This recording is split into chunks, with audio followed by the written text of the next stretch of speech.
We stopped talking on a Tuesday. No fight, no screaming, no dramatic goodbye. Just silence.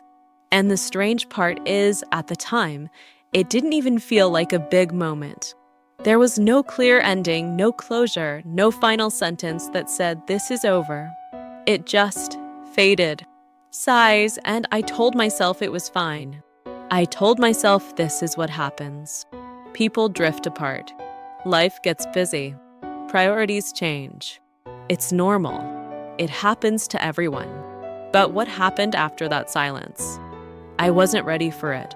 Because losing someone slowly is very different from losing them all at once. Thoughtful. When something ends suddenly, at least you know it ended. But when it fades, you're stuck in this space where you don't even know what you're supposed to feel. You don't know if you should move on, or hold on, or reach out, or let go. You're just there. And if you've ever lost someone not to death, but to distance, then you already know this feeling. Reflective, let me take you back. 2 years ago, I had a best friend. I'll call him Daniel. We had been close for almost 7 years. And when I say close, I don't mean casually close. I mean the kind of close where your lives are almost intertwined. We had late-night calls that lasted for hours about absolutely nothing. We showed up at each other's doors unannounced. We went on random drives at 2 a.m. just because we didn't feel like sleeping. We knew each other's habits, moods, and even silences. He was the kind of person who could tell something was wrong just by the way I said, "I'm fine." And I could do the same for him. That kind of connection is rare. The kind where you don't have to explain yourself. Where being understood feels effortless. That was us. But slowly, things started changing. And the scary part is it didn't happen overnight. If it had, maybe I would have noticed sooner. But it was gradual, almost invisible. The calls got shorter. The replies came later. The energy shifted just enough to feel different, but not enough to question immediately. "Let's meet soon" became something we said without actually planning anything. Conversations that used to flow naturally started feeling forced. And then one day, I realized something that honestly shocked me. We hadn't spoken in 3 weeks. 3 weeks. For two people who used to talk every single day, 3 weeks felt unreal. It felt wrong. But instead of doing something about it, I just noticed it. And then I let it continue. Most people would reach out at that point, right? Send a message, make a call, ask what's going on. But I didn't. And he didn't either. And that's where the silence started growing.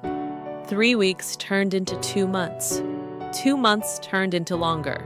And during that time, I would pick up my phone sometimes, scroll to his name, stare at it for a few seconds, and then put the phone down again. Every single time. And I didn't fully understand why. Maybe it was pride. Maybe it was fear. Fear that something had changed and I didn't want to face it. Fear that if I reached out, the response wouldn't feel the same. Or worse, there would be no response at all. And that would confirm everything I was trying to avoid. So I stayed silent. And the silence didn't stay empty. It filled itself with thoughts, with assumptions, with stories I created in my own head. I started thinking maybe I said something wrong. Maybe I did something and didn't realize it. Maybe he just outgrew me. Maybe I wasn't as important to him as he was to me. And the longer the silence lasted, the more real those thoughts felt. That's the dangerous thing about silence. It doesn't stay neutral. It slowly turns into something heavy, something emotional, something personal. You start interpreting it, analyzing it, turning it into meaning. And before you even realize it, you're grieving someone who is still alive. That kind of pain is hard to explain. Because technically, nothing happened. There was no breakup, no argument, no loss in the traditional sense. But emotionally, it feels like something ended, and you're left dealing with it alone. For months into this silence, something unexpected happened. A mutual friend called me. Her name was Priya. It wasn't a long conversation. It wasn't even a serious one. But in the middle of it, she asked, "Hey, have you talked to Daniel lately?" I said no, casually, like it didn't matter. Like it was no big deal. But then she paused for a second. And then she said something very simple. "You should call him." That's it. She didn't explain. She didn't add anything dramatic. But the way she said it, it stayed with me. There was something in her tone that made it feel important. And still, I didn't call. Not immediately. I waited 3 more days. 3 days of thinking about it. 3 days of convincing myself not to do it. I told myself I was busy. I told myself it had been too long. I told myself it would be awkward now. But the truth is, those weren't real reasons. They were just excuses hiding fear. On the 4th day, something shifted. I picked up my phone, went to his contact, and this time, I didn't put it back down. I pressed call. It rang twice. He picked up. And the first thing he said was, "I was hoping you'd call." In that moment, everything I had been holding in for months just broke. All the overthinking, all the assumptions, all the emotional weight, it all felt unnecessary all of a sudden. We talked for 2 hours that night, and somewhere in that conversation, I finally understood what had happened. He had been going through something serious enough to affect him deeply. And instead of reaching out, instead of leaning on the people who cared about him, he pulled away. When I asked him why, he said something I'll never forget. "I didn't want to be a burden." Think about that. Someone you care about deeply is going through something difficult. And instead of asking for support, they isolate themselves because they don't want to inconvenience you. And at the same time, you're sitting there thinking they don't care anymore. We were both hurting, just in completely different ways, on opposite sides of the same silence. And neither of us reached out. For 4 months, that realization stayed with me because it made me think about how many relationships end like this. Not because of something big, not because of a major conflict, but because of small moments where both people choose silence instead of vulnerability. Moments where one person needs support but doesn't ask for it, and the other person wants to reach out but doesn't. And in between those two silences, the relationship slowly fades. After that call, things didn't magically go back to normal. And I think that's important to say. Real relationships don't fix themselves instantly. It took effort. It took conversations.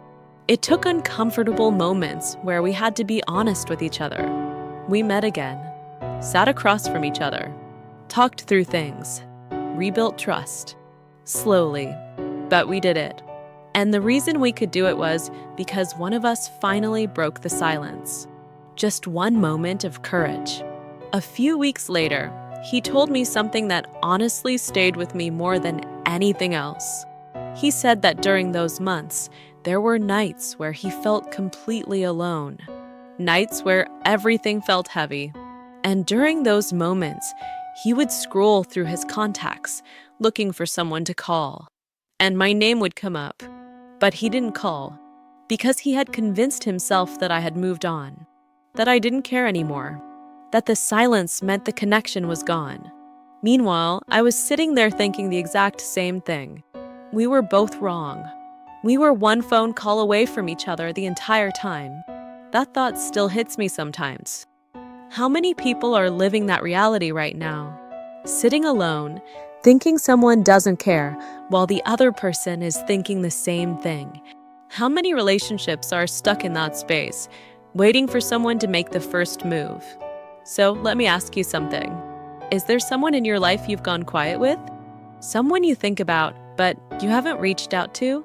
Maybe you're waiting for the right moment. Maybe you're waiting for a sign. Maybe you're afraid it'll be awkward. But here's the truth. There is no perfect moment. There is only now. One message, one call, one simple, "Hey, I was thinking about you." That's all it takes. It doesn't have to be deep. It doesn't have to be perfect. It just has to be real.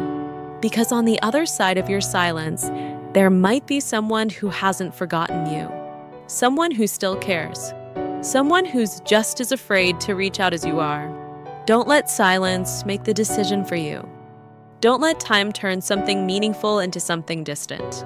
Because sometimes, all it takes to bring something back is one small step, one moment, one call. And if this story made you think of someone, don't ignore that. That's not random. That's your mind reminding you of something that matters. So reach out. Not tomorrow. Not next week. Today. Because sometimes, all someone needs to hear is that they weren't forgotten.